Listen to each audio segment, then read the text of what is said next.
Loan নিয়ে বাড়ি কিনা যাবে কিনা, ইসলামী ব্যাংকে লোন এর মডেল হালাল কিনা।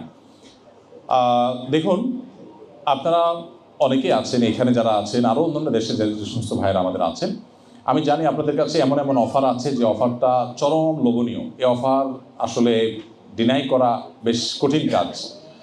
যেই টাকা ভাড়া দিচ্ছেন সেই টাকা দিয়েই অলমোস্ট আপনি বাড়ির মালিক হয়ে যেতে পারছেন, শুধুমাত্র সামান্য একটু সুদের সাথে আপনার কম্প্রোমাইজ করলে হয়ে যাচ্ছে।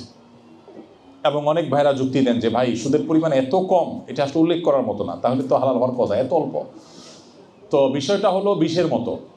বিষ বোতল ভরে খেলে যেরকম আপনার ক্ষতি হবে, সামান্য একটু বিষ পানিতে মিশিয়ে দিল, এটাও কিন্তু আপনি খাবেন না। ঠিক একইভাবে নবী সাল্লাল্লাহু আলাইহি ওয়াসাল্লাম বলেছেন, মা হাররামা কাসীরুহু ফাকালিলুহু হারাম। যে জিনিসটা পরিমাণে বেশি হলে হারাম, সেটা পরিমাণে কম হলেও হারামই থাকবে।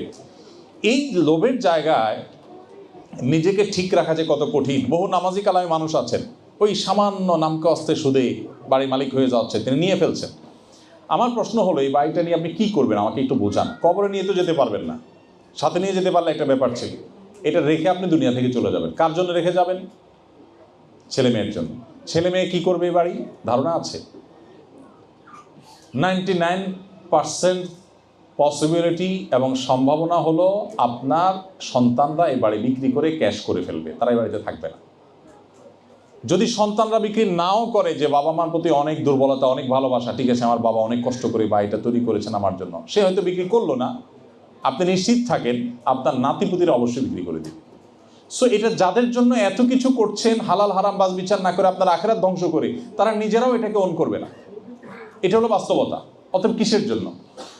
আরেকটা জিনিস হলো যে কিয়ামতের দিন আল্লাহ সুবহানাহু ওয়া তাআলা বলেছেন, ইয়াউমা ইয়াফিরুল মারউ মিন আখিহি ওয়া উম্মিহি ওয়া আবিহি ওয়া সাহিবাতিহি ওয়া বানিহি। সেদিন ভাই সন্তান বাবা মাকে দেখে পালাবে, বাবা মা সন্তান দেখে পালাবে, সবাই যার যার নিজের চিন্তা থাকবে।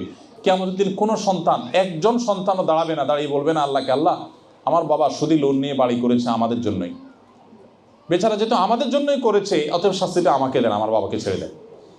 এরকম কেস একটাও ঘটবে না। কোভিড-19 সময় আমরা দেখেছি কিভাবে সন্তান বাবাকে, বাবা সন্তানকে, স্বামী স্ত্রী, স্ত্রী স্বামীকে কিভাবে ভুলে।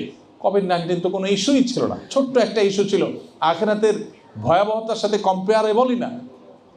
সেখানে আখিরাতের ভয়াবহ চিত্র যখন আসবে, তখন যাদের জন্য আপনি, ওই যে বাংলায় কথা আছে না, যার জন্য চুরি করি সে কয় চোর। এই সন্তানই বলবে, আল্লাহ আমার বাবা আমাদেরকে সুদ খাইয়েছেন, তাকে ধরেন।